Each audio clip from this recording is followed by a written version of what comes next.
Sudah hadir kembali di CNBC Indonesia dalam segmen Editor's View, dan sebenarnya kalau pemirsa lihat setelah kita upload foto ini banyak sekali likes dan juga komen yang sudah datang, yang sudah masuk ke Instagram @CNBC Indonesia. Tapi kita akan bahas dulu satu persatu. Seperti yang tadi ingin saya lanjutkan, apakah dengan kita swasembada pangan, katakanlah beras, kita udah siap artinya ekspor ke luar negeri, gimana Mbak Eme? Sebenarnya kalau masalah ekspor ataupun siap atau tidak mengekspor ini kan bukan masalah siap atau tidak. Kita mau atau tidak dan kita pede atau tidak. Karena kan kita lihat nih ketidakpastian global kan selalu disinggung. Bahkan pemerintah mengakui ketidakpastian global masih menghadang di 2026. Nah, kalau misalnya dibilang pede, pasti pemerintah pede untuk mengeluarkan. Karena kan kalau beras itu terlalu lama disimpan juga jadi bermasalah buat kita. Tapi kemudian mungkin ada takaran-takaran pemerintah nanti. Kita melihat cuaca ekstrim, ketidakpastian karena tensi geopolitik, terus fluktuasi harga. Dan kita harus belajar, di sisi lain kita harus belajar seperti India yang lama mengunci keran ekspornya yang akhirnya jadi bumerang buat dia sendiri gitu loh. Bumerang ini bentuknya adalah karena rusakkah atau jadinya harga merosot? Harga jadi jatuh, jadi kena ke petani sendiri gitu loh. Jadi nanti bukan soal siap atau tidak siap, tapi hitungan-hitungannya, takaran-takarannya harus benar-benar matang oleh pemerintah. Iya, berarti kita tuh hitung-hitungannya berkejaran dengan waktu, berkejaran juga dengan harga yang akan diberikan ke petani. Karena kalau misalkan beras ini sebenarnya aman, kita bisa tumpuk gitu kan, sampai nanti ada kelangkaan beras kita jual, dan itu menjadi profit buat kita, ya kan? Tapi masalahnya tidak bisa ditumpuk, hanya maksimal 6 bulan. Hanya maksimal 6 bulan saja. Berarti sekarang masalah ekspor atau tidak itu mau atau tidak gitu kan, dan harus memastikan bahwa kebutuhan dalam negeri semua terpenuhi terlebih dahulu. Nah, dengan pencapaian ini gimana nasib para petani artinya? Apakah efek dominonya juga terasa sampai ke petani? Ya tentunya kan kalau di era Pak Presiden kan yang pasti harga gabah 6,5 ya KM ya kalau tidak salah, itu kan kebijakan yang disambut baik oleh petani ya. Walaupun dalam praktek di lapangan kita tahu juga ada juga yang kualitas gabahnya yang belum baik ya, masih hijau atau apa. Tapi itu teknis di lapangan lah. Karena petani kan berpikir bahwa wah ini udah bisa dibeli 6,5, tadinya mungkin 4 ribuan gitu. Itu kalau mereka jual dalam jumlah yang ratusan kilogram tentu sangat menguntungkan ya bagi mereka. Tapi saya lihat petani juga banyak dibantu, terutama misalkan masalah pupuk ya. Pupuk tuh klasik banget.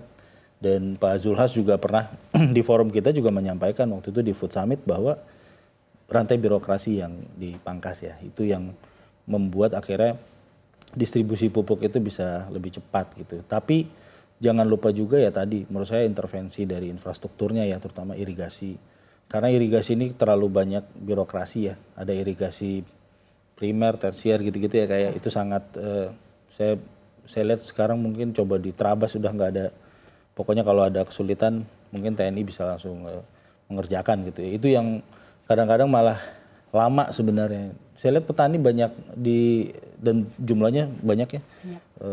Untuk 2029 juga banyak gitu ya, kalau kita bisa bilang mereka ini kan pemilih yang apa namanya paling di bawah kan. Masyarakat itu pasti profesi mayoritas Indonesia kan petani kan. Iya, tapi seberapa menguntungkan jadi profesi petani gitu? Apalagi kan sekarang harga udah bagus nih. Apakah bisa menjadi profesi yang menjanjikan juga gitu kah petani beras, atau seperti apa Mbak Eme melihatnya? Kalau dibilang menjanjikan apa tidak, mungkin untuk sebagian orang iya ya, karena kalau dia punya lahan. Terus kalau misalnya di daerahnya dia itu kebutuhan untuk biaya produksi, sarana produksi bisa diakses dengan mudah dan harganya terjangkau buat dia. Dan kebutuhannya dia, biaya kebutuhan hidupnya dia juga di situ tidak terlalu lebih tinggi dari biaya produksi. Itu pasti dia akan untung, dia pasti akan sejahtera. Berbeda kalau di lokasi lain, dia tidak punya lahan atau lahannya sedikit atau dia hanya buruh tani. Nah, dan di situ akses biaya produksi, sarana produksi susah. Dan harga-harga pangan di situ tinggi, itu buat dia akan tetap membuat dia sebagai petani miskin gitu. Jadi ini tugas lanjutan pemerintah. Di satu sisi kita bisa swasembada, kejar swasembada yang lain. Di sisi lain kesejahteraan petani itu di semua lokasi, semua titik merata. harus diperhatikan. Tidak bisa hanya melihat oh yang di Jawa, oh yang di Papua, atau misalnya titik-titik yang didatangi pemerintah. Tentu saja itu akan menguntungkan buat petani yang di situ karena mereka mendapat perhatian ya. Tapi ada pihak-pihak petani yang tidak dapat perhatian, yang jauh dari akses, jauh dari kita, jauh dari media, jauh dari. Nah ini harus diperhatikan oleh pemerintah dan pemerintah harus terus tegas dengan pemerintah daerah juga. Jangan sampai misalnya ketika disorot oleh presiden mereka bekerja, ketika tidak disorot tidak bekerja. Ini yang harus dicegah. Jadi makanya kalau kita tarik lagi ke masalah kenapa swasembada berhasil, salah satu di situ titiknya. Kalau sebelum-sebelumnya kan pemerintahan sebelumnya mungkin kurang fokus mau pilih konsumen atau pilih petani. Nah di pemerintahan ini fokusnya satu, petani. Jadi konsumen diminta secara tidak langsung untuk mengikuti kondisi yang ada. Sementara petani itu benar-benar mulai dari pupuk, sarpras, biaya akses pembiayaan, itu semua fokus pemerintah. Jadi ini yang membuat petani juga mau untuk bertanam, mau untuk bekerja di lahan lebih keras gitu ya. Gitu. Sekarang kan lumbung pangan ini adanya hanya di Jawa mayoritas gitu. Mungkin nggak sih dengan adanya swasembada pangan ini artinya kan semua petani merata nih, semua bisa menghasilkan dengan hasil yang cukup baik. Akhirnya nanti bisa tercipta lumbung pangan di Kalimantan, Sumatera, Papua, Maluku. Nah ini potensinya sebesar apa? Sebenarnya yang sempat didatangi Presiden juga di Sumatera Selatan ya Kak ya. Ketika itu makanya tadi kan ada dua bupati di Sumatera Selatan juga berkontribusi untuk itu. Dan sebenarnya kalau kita ingat ketika pandemi, benar tadi juga yang disampaikan oleh Pak Prabowo bahwa ketika itu COVID kita kesulitan mencari beras karena semua memang pasti menahan berasnya. Ketika itu pula kan ada perintah Presiden Joko Widodo untuk membangun food estate. Awalnya kan di di Kalimantan ya. Cuman kita lihat bahwa ternyata tidak berjalan karena lahan yang ada ternyata mungkin tidak cocok ya karena gambut dan lain-lain gitu. Mungkin mau dicoba di Merauke ya Kak ya. Presiden juga seingat saya juga sudah ke sana dan melihat bahwa ini bisa dan mungkin nanti ada tebu juga ya Kak ya. Kalau tidak salah ada tebu juga karena tebu ini kan kaitannya dengan energi ya. Karena Presiden selalu bilang swasembada pangan, swasembada energi gitu. Tebu jadinya etanol dan untuk mengurangi impor BBM gitu. Jadi memang food estate saya rasa kemarin itu ada terkendala karena ada perbedaan pendapat ya. Kalau kita ingat bahwa dari beberapa guru besar LSM juga menilai di Kalimantan tidak bisa karena nanti merusak hutan dan seterusnya. Di Papua pun pasti ada kontroversi ya. Tapi Papua setahu saya lahannya lebih terbuka dan saya nggak tahu apakah monokultur cuma sagu doang atau seperti apa gitu. Jadi saya lihat pemerintah sih di era yang sekarang fokusnya di Merauke itu ya. Cuman harus dilihat juga, dimonitor terus perkembangannya. Nah sekarang ketika ditargetkan swasembada pangan untuk bisa achieve di tahun kelima gitu, tapi ternyata sudah di-achieve di tahun ke-1, bagaimana memastikan ini bisa sustain, bisa berjalan terus, bukan hanya sampai akhir periode Pak Prabowo, tetapi berlangsung sampai ke selanjutnya gitu. Iya, nah itu tadi infrastruktur. Itu jangan sampai, kan kita lihat nih cuaca ekstrim, bisa berlangsung sampai 2026-2027 kalau prediksinya BMKG ya. Dan kita lihat memang secara nyata perubahan iklim sudah semakin mengganggu untuk pola pertanian, pola perkebunan gitu. Jadi pemerintah di sini harus mulai siap, tidak bisa lagi menjadikan faktor iklim sebagai faktor tambahan, tapi sudah faktor utama yang mempengaruhi. Artinya kalau misalnya di sini perubahan iklim, berarti sudah harus siap sedia embung, siap sedia pengairan irigasi, siap sedia jalur akses dari lahan pusat produksi ke gudang gitu. Dan terutama juga gudang-gudang bulog yang sudah direncanakan itu nggak boleh pakai tunggu dulu, dan gudang-gudang itu harus yang memang memenuhi. Jangan sampai gudang-gudang yang dibangun tidak memenuhi untuk menjaga kualitas beras yang disimpan nanti atau gabah yang disimpan ataupun jagung kedelai yang akan disimpan gitu loh. Nah, terus kemudian industri hilirnya kita harus siap. Nah kalau ini siap, berarti nanti petani kan semakin pede.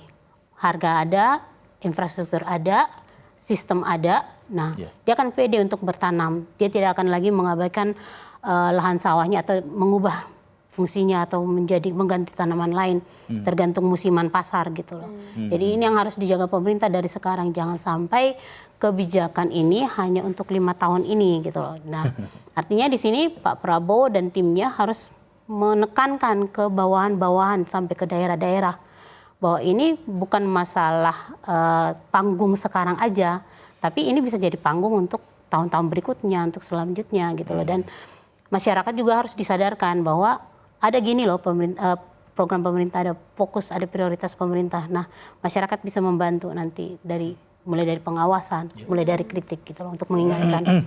Berarti harusnya dengan swasembada pangan ini artinya harga beras sudah tidak lagi tergoncang dengan lebaran, tahun baru dan segala macam. Harusnya enggak ya? Itu tunggu dulu, itu faktor lain lagi. Oh, ya. Berarti masih bisa tergoncang. Ya, tapi kan kalau misalnya kita momen-momen lebaran kan pemerintah punya batas atas bawah ya, naik 5%, 10% itu pemerintah saya rasa tidak akan panik lagi. Kalau jadi bukan masalah fluktuasi harga tapi kepedean pemerintah. Kalau tahun-tahun sebelumnya mungkin jadi panik ya. Begitu panik langsung buka impor. Kalau sekarang mungkin panik harga naik tapi tidak langsung karena sudah punya. Jadi nggak lagi stok kelabakan gitu. Iya, karena kita iya. sudah punya jutaan ton gitu. Oke. Dan apakah ini ketika nanti selesai dijalankan gitu kan, potensi yang bisa menggagalkan swasembada pangan di tahun-tahun berikutnya berarti adalah infrastruktur Dan iklim. dan iklim itu saja. Sebenarnya iklim kan nggak bisa kita kendalikan ya kan. Nah, bagaimana Kita hanya menyiasatinya jadinya hanya bersiap saja. Ya, jadi mulai itu tadi embung. Kalau misalnya tiba-tiba nanti benar 2027 ada El Nino, jangan lagi seperti kejadian 2015, 2022, 2023. Terus kalau misalnya tiba-tiba di negara lain perang atau misalnya ada tensi geopolitik yang tiba-tiba, jangan sampai kejadian lagi seperti Rusia yang memporak-porandakan sistem perpanganan dunia gitu kan. Jadi pemerintah harus menjadikan ini kayak tadi disebut lampu kuning yang harus dijadikan sebagai pakem-pakem yang harus dan membuat satu kebijakan nanti ke depan. Oke. Kalau dari Mas Iqbal sendiri gimana melihat evaluasinya agar ini bisa sustain, agar tidak terkendala apapun isu geopolitik dari mana-mana gitu, gimana? Kalau saya sih mungkin yang belum disorot mungkin teknologi ya. Tadi kan kita lihat juga pemerintah ada yang main drone, bukan main drone, ada yang menggunakan drone kan di sana untuk pemupukan. Untuk pemupukan dan lain-lain. Memang itu juga menurut saya suatu keniscayaan ya karena petani kita semakin menua, regenerasi dan lain-lain gitu. Jadi kalau misalkan petani yang muda, petani milenial kan saya nggak tahu ya kelanjutannya Kak program petani milenial itu seperti apa gitu ya. Tapi kan petani milenial itu mungkin harapannya seperti di Eropa, di Amerika kan pertanian sudah pakai drone dan lain-lain gitu. Itu mungkin bahkan yang membuka lowongan kerja untuk masyarakat harusnya luar bisa negeri. Gitu. Iya ya itu kalau penggunaan teknologi ya. Dan mungkin juga riset-riset saya ingat banget nih, saya juga baru ingat tadi Kepala BRIN juga ketika dilantik kan dia diminta untuk melakukan riset yang mendukung itu kan, pangan, energi dan hilirisasi kalau tidak salah ya. Jadi harapannya memang ada benih yang mungkin tadinya mungkin cuma 4 ton jadi 6 ton atau yang tahan iklim itu juga bisa gitu. Jadi karena kan isunya sebenarnya selama ini KME kayaknya juga tahu di Litbang sebenarnya Litbang di Kementan, mungkin di LIPI dan lain-lain sebenarnya sudah ada sih untuk benih-benih yang unggul-unggul itu gitu. Tapi kan terkendalanya biasanya untuk membuatnya menjadi skala industri yang digunakan oleh banyak petani di Indonesia. Kadang-kadang selesai diuji coba, oh sukses nih bisa naik dari sekian ton menjadi sekian ton, tapi ternyata masalah birokrasi pas juga. mau disebar ya. Ada lagi problemnya ya. Nah Tapi, itu dia lah kita harapkan semoga benar. itu tidak terjadi. Peran teknologi juga bisa terlibat dan ini bisa berjalan sustain tidak hanya under kepemimpinan Pak Prabowo tetapi bisa menjadi program seterusnya yang diteruskan oleh pemerintahan berikutnya ya. Thank you Mbak Eme, thank you Mas Iqbal.